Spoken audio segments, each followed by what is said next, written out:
Look, we didn't even need the start screen today. We're over here just talking mess, getting ready for the weekend. Hello, everybody. Good afternoon. Welcome to the Kerrville Weekly NEWS Roundup, brought to you by the Texas Hill Country Podcast Network. We are the founders and your co-hosts today, Tom Fox, Andrew Gay, and Gilbert Pies in the studio, coming at you live. It's Friday afternoon, so typically we're always in a good mood, but we're going to discuss the top news picks for this week. Tom, why don't you do the honors and kick us off, sir? Sure. Thanks, Andrew. The first thing I'd like to talk about was a lead article in the Kerrville Daily Times, the Hill Country Youth Ranch, and they're having a series of open houses over the summer to really bring awareness to not only the great work they do, but help people understand that they're a nonprofit and they could use as much help, both financial and non-financial, as our organization, or our community, I should say, could give them.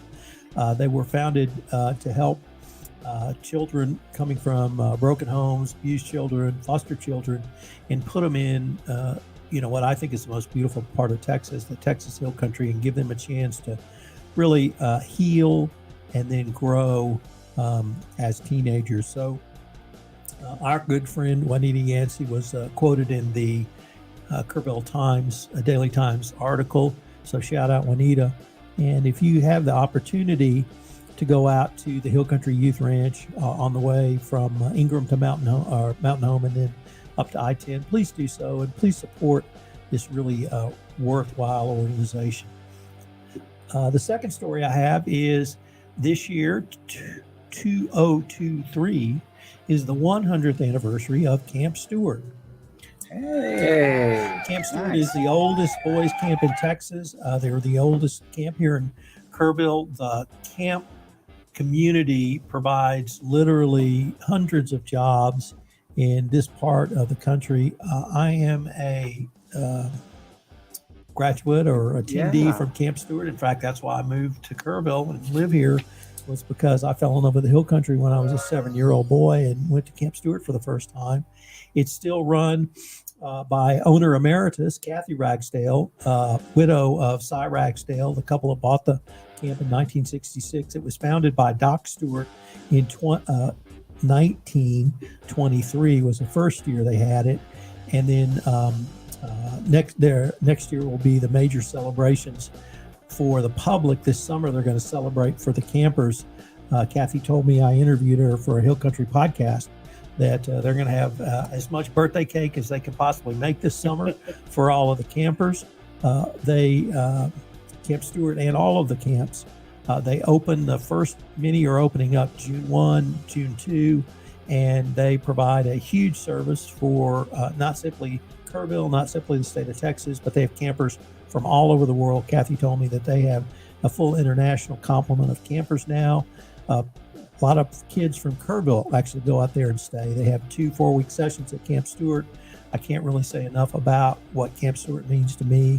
Kathy Ragsdale remembered me the first time I emailed her and asked her if I could interview her. Its camp is now run by her son Jeepers. Her daughter Jane Ragsdale runs Heart of the Hills.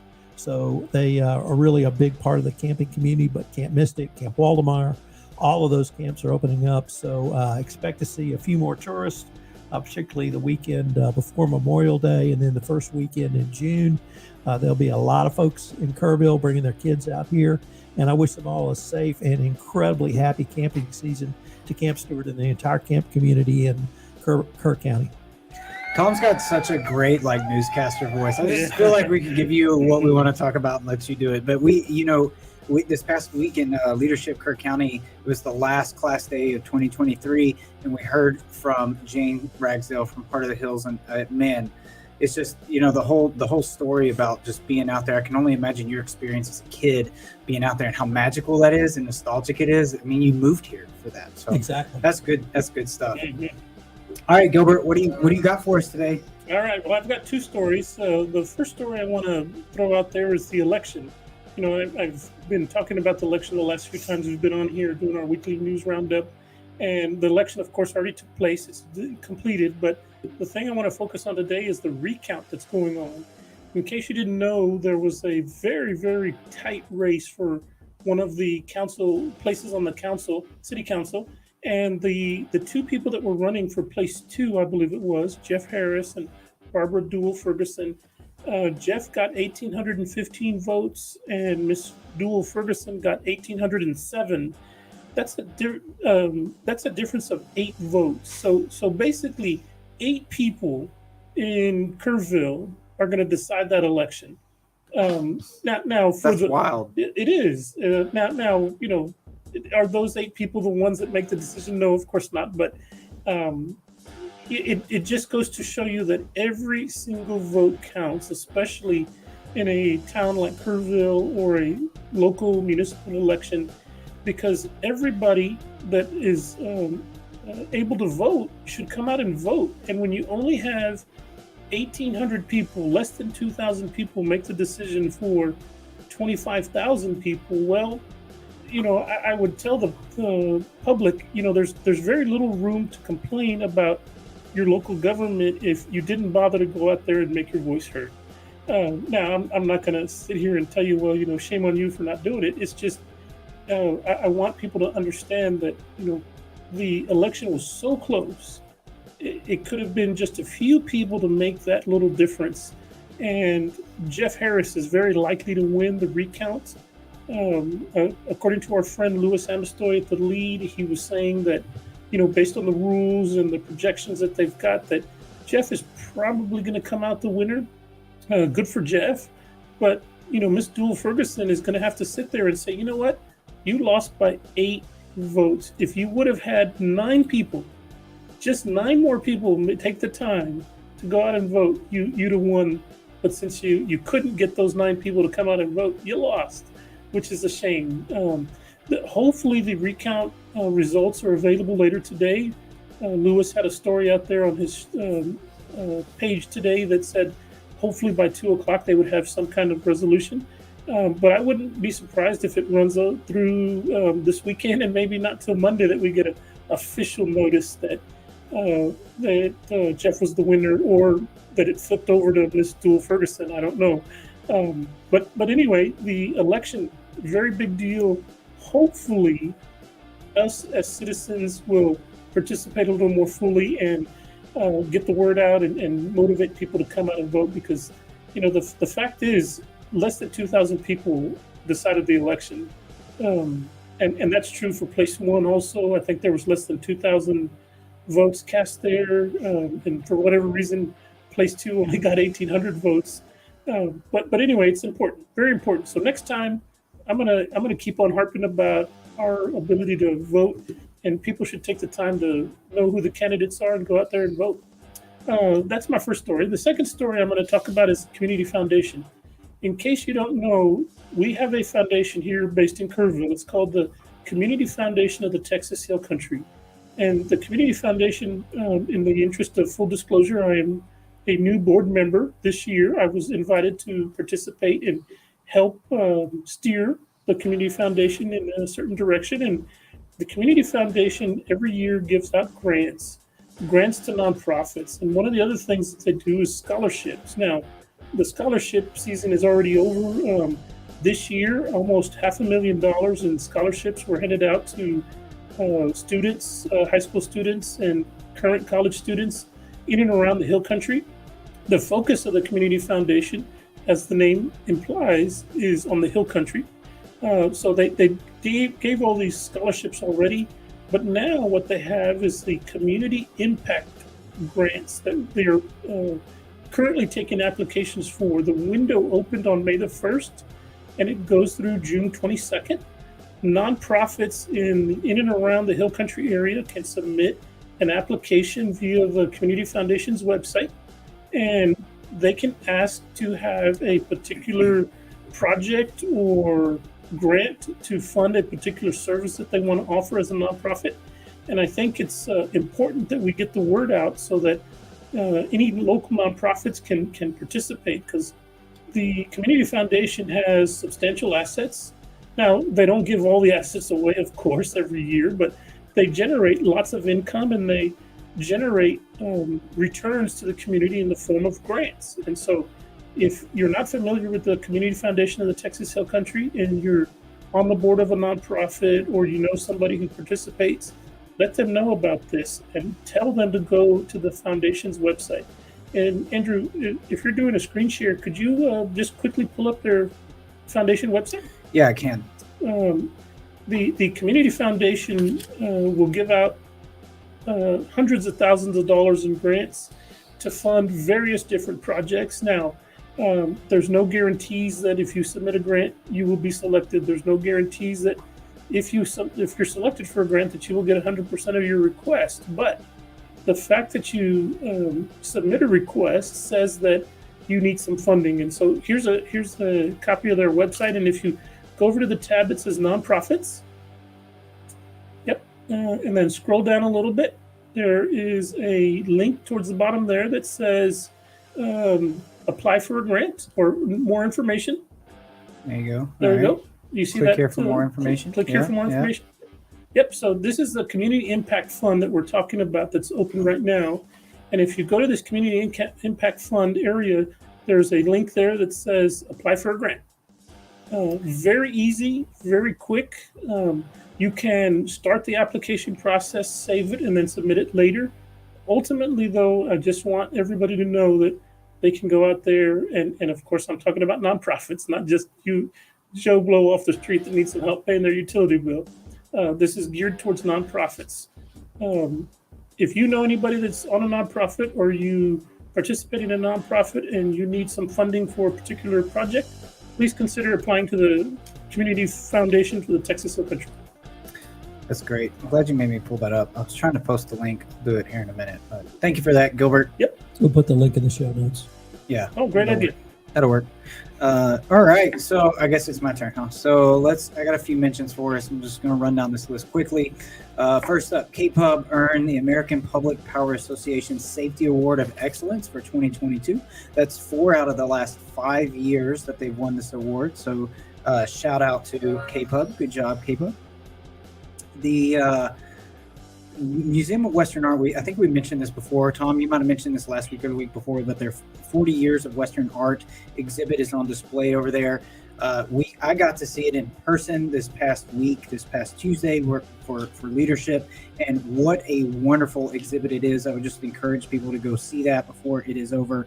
I think it is coming to a close relatively soon, but it is a fantastic Western art exhibit, and some of the artists that they have on display there with some of their works are just amazing. One in particular, there is a few paintings from private collections there that have not necessarily been shown to the public. So just go over there and check that out if you get a chance to. I got to see that in person. It was fantastic. There is I thought this was, I just wanted to mention this because there was a power outage yesterday, and I thought it was funny that it turns out that it was due to a rodent, to a squirrel, and our friend Lewis over at the Lead posted about this, but apparently that's a pretty common thing right now during this time period, is for squirrels in particular, not just because there's a number of animals and wildlife here in the Hill Country that could interfere with some of their grid and equipment over at KPUB, speaking of KPUB, but this was a squirrel, so that knocked us out for a little while there, but I thought that was kind of funny and worth to mention. And then kind of leaning it towards looking at this weekend, there's a few things going on. I'll be attending the Leadership Kirk County graduation tonight for the 2022-2023 class, so they will cap off the year with the graduation ceremony tonight, so that's really exciting. I'm excited to participate in that. This is my first year as a steering committee member there. The Hill Country Charity Ball is this weekend. I believe that is tomorrow. The theme is Atlantis Rising, so that'll be interesting to see. I'm sure I personally am not attending, but I know that I always get a good glance into that on Facebook with a lot of friends and whatnot, and their pictures there. Then we got also going on tomorrow, there's a 5K PD, which is at Lewis Hayes Park. It's at 7 a.m. tomorrow. So, you guys, you early risers, if you want to get up that early and go run. That ain't me, bro. I can tell you that on the Saturday. I have arm day on Saturday. Yeah. Oh, okay. All right. Good excuses. I'll be sleeping in. And I have gotten up this week early to go work out, but probably not going to do that on a Saturday. Only because I'll probably be up later tonight. But I don't know if we wake up early, we might go do that. But I want him to run my ID because I got a little something something in the background there. Well, that's the good thing is that this 5K PD is just to show support of our local police department here, Oh, law in that case, enforcement. No And drug it's not- testing. Yeah, no drug testing required. You just need to know, and there's no like registration shirts that they hand out. There's none of that. It's just to show up and run and support, and it's on our beautiful river trail here at Lewis Hayes Park. So what you're saying is I got to check bring that my out. get with me. Yeah, okay, prison rules. Just make sure it doesn't fall Yeah. and go off accidentally. And I think with that, that's all we had today. That's all from me. So what else you guys got going on? Any thoughts leading into the weekend? Either one of you? The weather again. Supposedly we might get some real severe storms today, and Dude, we got Is that like the 12 inches we got last week? yeah, because that's what we were talking about last week. Tom was so excited to go sit. I was excited for you to sit on your beautiful back porch with your nice view and watch the weather, and then we got nothing. just sad. We didn't get a whole lot. We got some Friday night, but wasn't as much as we needed. That's for sure. I want to give a shout out, and I want to give a shout out to one of the best run basketball teams in the world, the San Antonio Spurs. Because they won the lottery and they get Victor Wembanyama. I know I butchered that. Anyway, he's the next LeBron James, who was the next Kareem Abdul-Jabbar, I guess Alcindor. He's 7'5", can handle the ball, shoot outside, and I love the fact Pop's going to coach him, and I'm a Houston Rocket fan, but the Spurs deserve it. Well, yes, that's great. The past couple of seasons, so that's because all the greats they kind of shed some of them off over the last several years. In the first, because I've been here for 10 years in Kerrville, in the first several years I was here, boy, they were like, that was the years they were making the playoffs, and like, oh man, I even went to a playoff game against the OKC. That was great. I saw Durant, and I got like 4 seeds. It was crazy. But I had some of the sweat on you. Yeah. We it was up close and personal. It was a good time, but yeah, I just haven't really kept up with them since then. But do you know anything about that process, about how they won that? There's like a lottery drawing, it's right? A lottery, and it's ping pong balls, allegedly not weighted. So everybody gets allegedly. It's always a fix. So, but I don't care. They fixed it for the Spurs, so So we'll take it. Funny how that stuff works. That's right. That's great. Well, that's how they got David Robinson, and that's how they got Tim Duncan through the lottery process. And that's kind of sad, though. You got to stink really bad to participate in the lottery process. But hey, listen, if anybody's going to win, you'd probably want it to be the Spurs. All right, we'll take it. Okay, guys, that will do it for us today. Thank you for tuning in. Don't forget, interact with us, share our content. We would greatly appreciate it. It helps other people find our show. And we'll catch you back here next week, next Friday. Have a great and safe, wonderful weekend. Thank you so much.